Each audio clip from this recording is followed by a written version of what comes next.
Hola a todos, buen día. Mi nombre es Serena Rodríguez Pérez y yo les voy a hablar sobre el análisis situacional.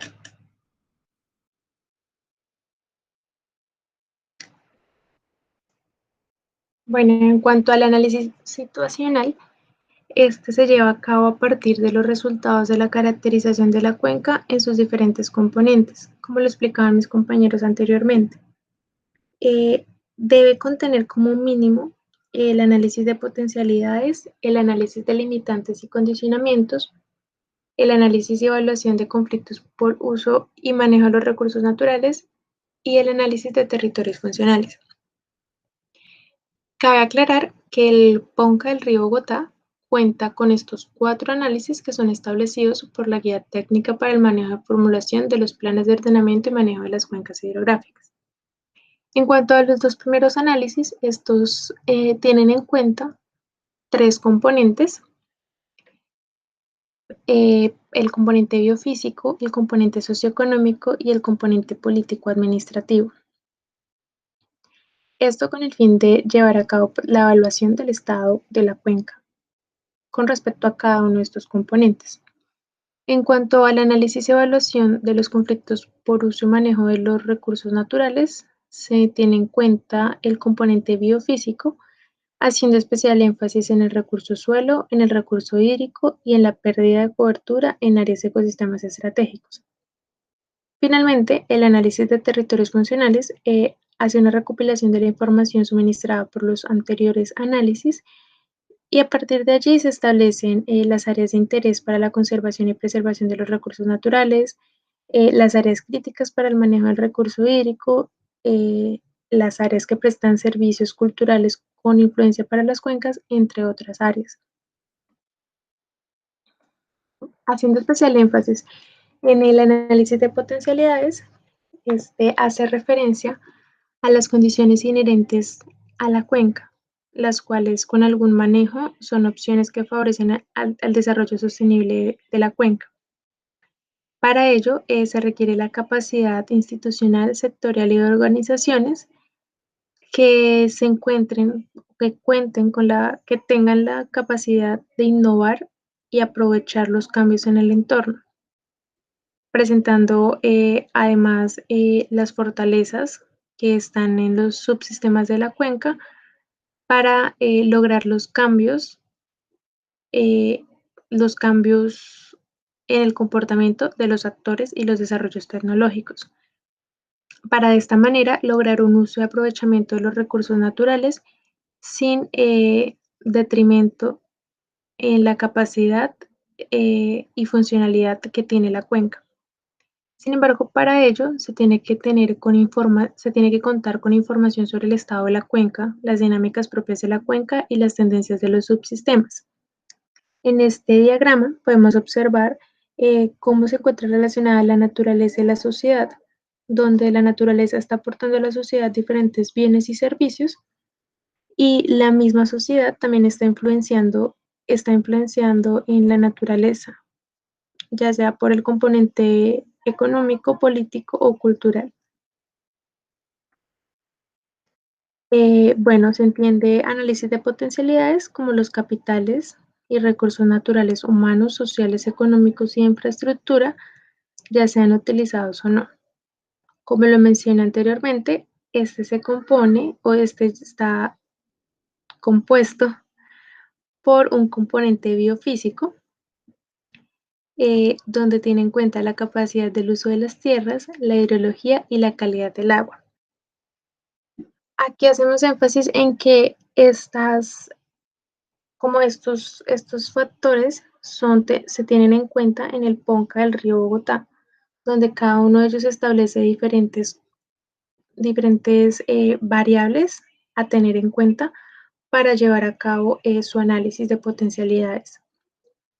Por ejemplo, en el caso de la capacidad de uso de las tierras, tienen en cuenta las pendientes y las áreas sin conflicto, las capacidad de uso de las tierras. En cuanto a la hidrología, tienen en cuenta las condiciones de drenaje, la oferta disponible, la capacidad de retención de humedad y la regulación. Y en la calidad del agua, tienen en cuenta las redes de monitoreo que se establecen a lo largo de la corriente principal, los efluentes y los vertimientos, con el fin de llevar a cabo un análisis de la calidad en cada uno de los puntos de muestreo. En cuanto a la biodiversidad, tienen en cuenta o se enfocan en los servicios de aprovisionamiento, los servicios de regulación y los servicios de soporte. Y en la gestión de riesgo, tienen en cuenta las inundaciones y los movimientos en masa. Estos se evalúan a partir de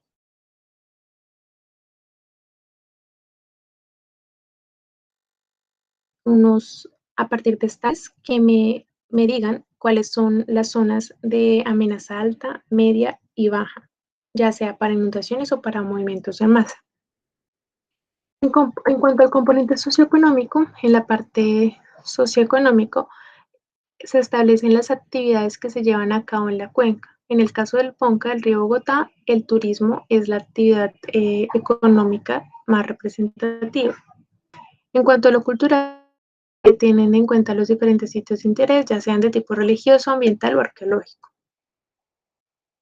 Finalmente, el componente político-administrativo eh, promueve la articulación con las comunidades y las entidades en la toma de decisiones, es decir, desde el principio hasta el fin se va a contar con la participación ciudadana y se van a tener en cuenta los diferentes actores que influyen en el funcionamiento de la cuenca.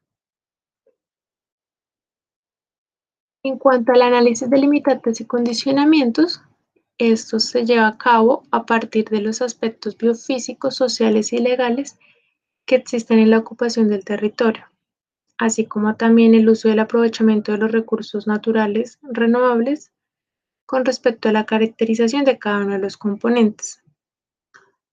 Teniendo en cuenta lo anterior, será posible identificar cuáles son las problemáticas que están afectando en la naturaleza y pues también en la naturaleza y en la sociedad. Es decir, a partir de un reconocimiento que se realice a la cuenca, sabiendo qué tiene, con qué cuenta, con qué le hace falta, o cómo yo como habitante estoy influenciando en ella, yo puedo saber cuáles son los conflictos que existen en la cuenca y cómo a partir de ello, cómo puedo manejarlos y cómo puedo darles un mejor manejo. Por ello, como lo decía anteriormente, se requiere de la participación ciudadana, teniendo en cuenta que son ellos los que habitan la zona, reconocen la zona, saben con qué cuentan, saben las potencialidades que tiene y a partir de capacitaciones que brinden orientación sobre el impacto que están generando, se pueda generar un mejor manejo y conservación de la cuenca. En esta tabla podemos evidenciar cuáles son las limitaciones que presenta cada uno de los componentes, o más bien cómo se están midiendo estas limitaciones con respecto a cada componente. Por ejemplo, en la hidrología, la limitación se mide a partir del porcentaje de presión sobre el recurso a causa de la demanda o asentamientos humanos. En la gestión del riesgo, se va a tener en cuenta a partir de la deficiencia de los datos de registros de incendios, inundaciones o movimientos en masa. Y así ocurre con los demás componentes donde van a tener diferentes factores que me van a indicar cuáles son las limitaciones que tiene la cuenca. En cuanto al análisis y evaluación de los conflictos por uso y manejo de los recursos naturales, el conflicto se me va a generar debido al, al uso que debería tener de acuerdo a las potencialidades y restricciones ambientales. Es decir, si yo no les doy un uso al recurso suelo, al recurso hídrico, a las coberturas vegetales, allí se va a generar un conflicto. O bien sea por la discrepancia entre el uso que hace el ser humano del medio natural. Estos conflictos se van a ver medidos a partir de mapas temáticos que me van a mostrar cuál es el conflicto por pérdida de la cobertura, el conflicto por el uso de las tierras o el conflicto por el recurso hídrico. Sí, perdón. Estos tres mapas me van a indicar cuáles son los conflictos o cuáles son las zonas que presentan mayor conflicto a lo largo de la cuenca. Esta información, la información que se refleja en estos mapas, es obtenida a partir de la caracterización que se realizó previamente. Bueno, en cuanto a los conflictos por el uso de la tierra, estos se presentan cuando son utilizadas inadecuadamente, ya sea por sobreutilización o subutilización. Como podemos ver en este cuadro, es la forma como se lleva a cabo el- la representación del conflicto por uso de las tierras, donde se tienen en cuenta la geomorfología, la geología, las pendientes y los suelos para obtener información sobre la capacidad del uso del suelo. También se tiene en cuenta la cobertura y uso actual de las tierras. Entonces, si el suelo con el que yo cuento tiene una capacidad de uso diferente y yo le estoy dando un uso inadecuado, voy a generar automáticamente un conflicto. Estos conflictos me indican cuáles son las áreas con usos no adecuados, ya sean subutilizados o sobreexplotados, y a partir de ello vamos a generar un mapa que me va a mostrar cuáles son las partes de la cuenca que tienen este tipo de problemáticas o este tipo de conflictos. Esto se va a llevar a cabo bueno, inicialmente por una categorización de la clasificación del conflicto, es decir, me va a decir qué tipo, si el conflicto es alto, medio o bajo. Posteriormente se va a llevar a cabo una matriz de decisión y finalmente se va a calificar y distribuir el conflicto por el uso del suelo en la subcuenca del río Bogotá, generando un mapa así. Entonces, yo realicé la caracterización, la sometí a una matriz de evaluación y posteriormente la apliqué a un mapa donde me indica cuáles son las zonas que presentan mayor conflicto con respecto a otras.